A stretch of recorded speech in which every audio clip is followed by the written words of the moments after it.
Hey everyone, I am Sanket Singh. I'm working as a software engineer at Google and welcome back to my channel.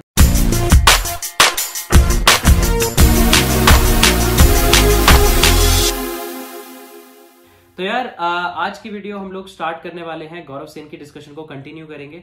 I hope कि आपने part 1 देख लिया होगा। अगर आपने अब तक पार्ट 1 नहीं देखा है तो क्या कर रहे हैं आप लोग, प्लीज जाके पार्ट 1 देखिए। मैं लिंक कार्ड्स में डाल दूंगा, यहाँ कहीं तो कार्ड्स होंगे उनमें मैं डाल दूंगा। आज की वीडियो कल की वीडियो का कंटिन्यूएशन होने वाला है। यहाँ पे हम लोग सिस्टम डिजाइन में क्या इंपॉर्टेंट कुछ टॉपिक्स हैं, कहां से क्या पढ़ सकते हैं, क्या कुछ ऐसे टॉपिक्स हैं जो बिल्कुल नॉन नेगोशिएबल है, जो कि आपको पढ़ ही लेने चाहिए so that you can build a good career in the world of software engineering. System design आपको पता ही, आपको थोड़ा बहुत इंट्रोडक्शन के वीडियो से पता लग ही गया होगा कि कितना इंपॉर्टेंट है system design, even if you are a fresher. तो कंटिन्यू करते हैं डिस्कशन को, but before continuing the discussion don't forget to subscribe to the channel and hit the like to this video if you found this video informational। और part 2 start करते हैं और गौरव सिंह के साथ अपनी डिस्कशन को कंटिन्यू करते हैं। Like how was your overall experience, like being an engineer from DirectTime and Uber, and you were like initially SD1, then you were like SD2. So what do you think was your experience, like how system design helped you in your career growth? What do you think were the major pointers that was relevant for your career growth at that point of time? So when it came to DirectEye, the interviews were almost all algorithms, but one was a pair coding round in which I was asked to design tic-tac-toe. Yeah, but a large-scale tic-tac-toe kind of system. So there was me, and I was thinking about how do I optimize the board, because the board takes a lot of space. So can I make it bits, and then can I XOR those bits? So I was a total algorithms person, while the person is saying that okay, you're spending a lot of time here. Maybe you should think about the users who are going to be using this system, because you have to write the code in 45 minutes. And the second thing is, like, explain to me how are users going to actually interact with this board. You think about the APIs first, then we'll get into the optimizations. So it was an interesting experience because the interviewer made the decision that this person is pretty much fresh out of college, and is nice. I also had the same feedback from Bhavin Turakia. Like, this is the first time you are getting interviewed by a billionaire, and then the guy, yeah, that was interesting. I thought that he's going to ask me, HR questions. Where do you see yourself in 5 years? And the first question he asked was, okay, Gaurav, I have 4 processors, and I was like, oh no. But he had the same opinion that okay, this fellow is really interested in algorithms and system design, is passionate, is probably like decent IQ, but has a lot to learn when it comes to building large-scale distributed systems. So that was my experience in DirectEye. That's where I learned about system design and how these are being built internally. When I went to Uber, and the software engineering team is very mature over there, in the sense that they take open source solutions when they can. And if they cannot, then they build those solutions by themselves, but they have very good practices to build those solutions. I'm sure in Google also it's at a higher level actually. So that was interesting because I saw system design was not something that we did sometimes.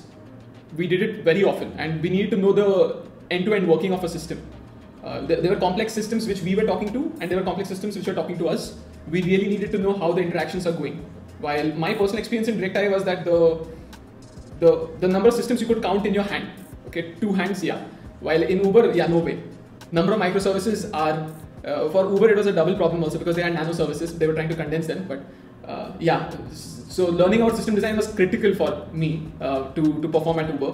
And the interesting thing, another thing over here is that I was actually tested for system design in the Uber interviews. So that was the first time I was being tested for system design, and it was an interesting experience because again they had the same thought process. They were like, okay, this guy knows about system design and everything, but when it comes to going for open source solutions or offloading simple problems to already known solutions, this person has been doing it by hand. You need to go and give it to AWS sometimes. Okay, so like if someone is like learning system design, and I believe in college people do have a lot of time, like whatever amount of complaint they put that we have exams and all, but I believe college is a time after coming to after becoming a working professional. I understand the fact that college is a time where definitely you have a lot of space, a lot of room to explore a lot of things.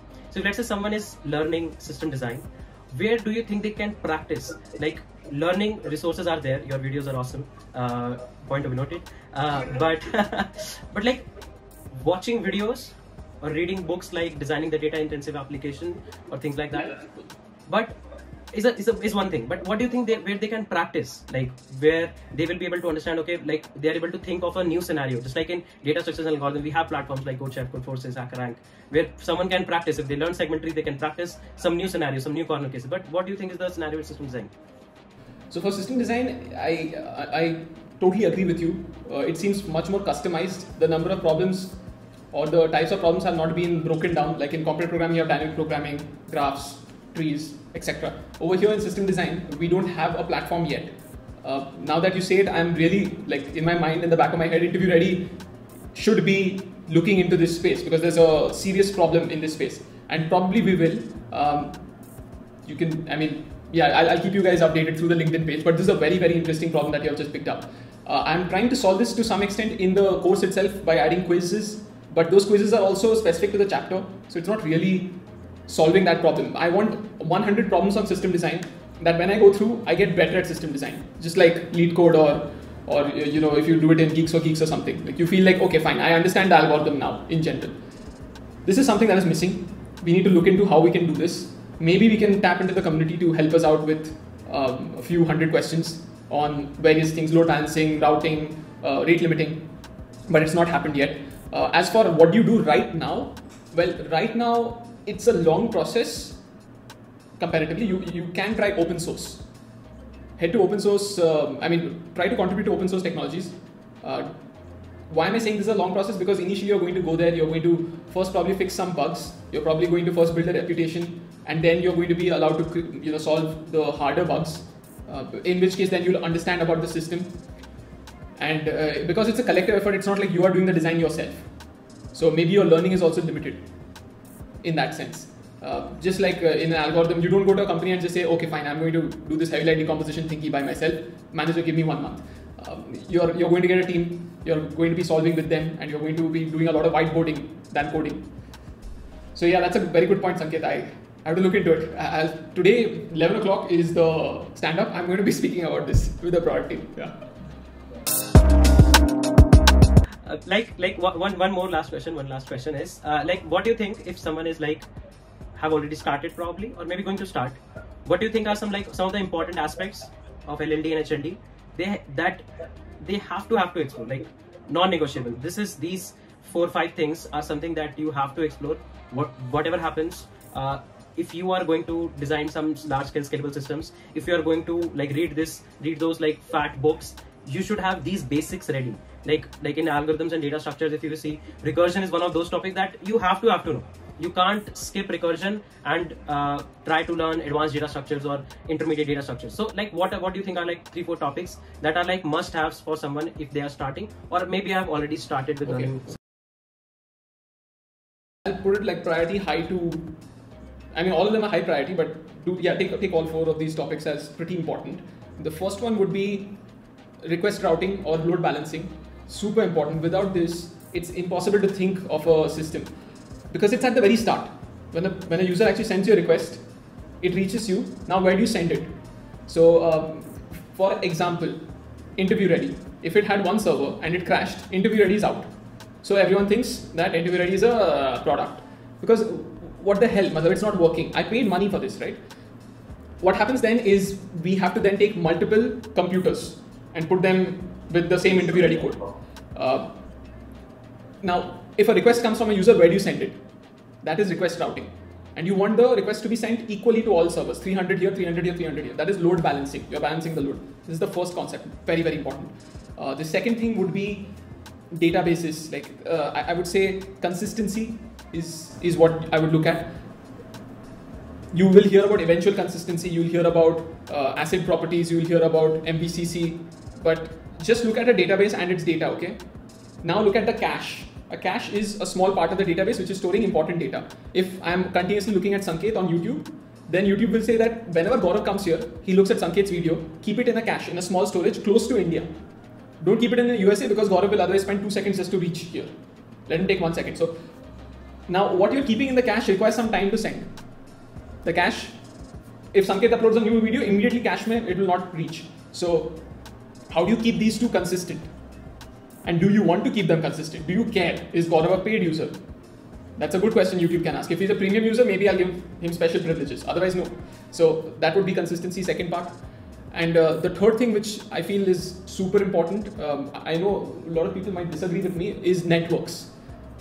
Okay, a lot of people just draw arrows in the high level design. And when you ask them that what are you using here to send that message, they'll say either HTTP and that's it, or TCP UDP. Right? There's lots of network protocols which are specific for different applications. HTTP is something that you really need to understand. It's built on top of TCP more often than not. So you need to understand TCP also. Understand network protocols, because then you will understand how are two systems which have no relation to each other. They are not brothers, sisters, nothing, are talking to each other. Okay, so these three I think are critical. With them you can just walk into a discussion as a fresher and then start asking doubts, I guess. Because if you don't know these three, then it gets a little irritating for your seniors to explain everything. So they expect you to actually do your research, whatever is available on Google and YouTube, before you come. Makes sense. And I totally agree. Like computer networks, like the last part that you explained for the networks, I believe when someone prepares for interviews and all also, like computer networks is like I've seen this. I'm not sure if that is the exact case or not, but I've seen that people give a bit of less relevance to computer networks when it is compared with operating system, database management system, data structures and algorithms. I'm not sure why they leave a lot of big part of computer networks during their preparation, or maybe during their college days also. And like if you'll ask, with my experience in my interviews also, like computer networks was a regular part. Like every second interview that I gave, I was asked questions around how exactly network calls are made. If you are talking that I'll make an HTTP call, you should know how exactly the HTTP call is made, because that can help you to see a lot of latency, to see what can be the problem here. People talk a lot about web sockets and all, and they like don't know that internally they use kind of the same technology that HTTP using, that is TCP. So computer networks is, I also believe, is one of the very fundamental concept, along with obviously load balancing, concepts like caching, and it will eventually help you to grow much further. Maybe and maybe you can watch videos from Gaurav after learning this, or maybe to learn this and grow in your system design career, and maybe impress everyone in your team that okay, you can design a lot of scalable systems. Yeah, totally agree. Computer networks is all about bandwidth. I mean, bandwidth is super important, and also performance. So a lot of people talk about I'm going to use this algorithm, or I'm going to speed it up this way. You're speeding it up by 2x. If you use the right network, it includes the algorithm inside it, the protocol, and so you can speed up your communication by a lot. But yeah, I think maybe in college I was not explaining this concept very well, honestly, and I didn't understand the repercussions of not understanding it well. So I just came out fresh. Databases is very important. Networks, yeah, we'll look into later. So like everyone, I would like to suggest everyone like give networks equal importance, at least with respect to databases and operating system. People don't get a lot of interest in networks, but trust me, if you will take a deep dive, then you will understand networks are like super crazy, super interesting, and you will find a whole new world of possibilities if you explore networks well. So yeah, definitely. So these were like some topics that Gaurav recommended that you should definitely take a look in order to start, or if you have already started, you should prioritize these in order to learn system design well. So yeah, this was like a fun discussion with Gaurav. I believe interview ready reaches new highs, and obviously the YouTube channel of Gaurav, we are expecting it to like double the numbers as soon as possible. So do hit a subscribe to Gaurav's YouTube channel, and if you find the video informational, do hit a like to this video, do subscribe to my channel as well, and maybe again we can have a collaboration with Gaurav to discuss something even more interesting, because I'm already finding it in the product team of Gaurav. So maybe next time I can record a video live from the stand-up, right? So that'll be fun. That would be like really interesting. So thank you guys for watching the video. Do hit a like, and we will meet very soon in some other videos. Till then, take care guys. Bye bye. Have a great week ahead, and love you all. Bye guys, take care.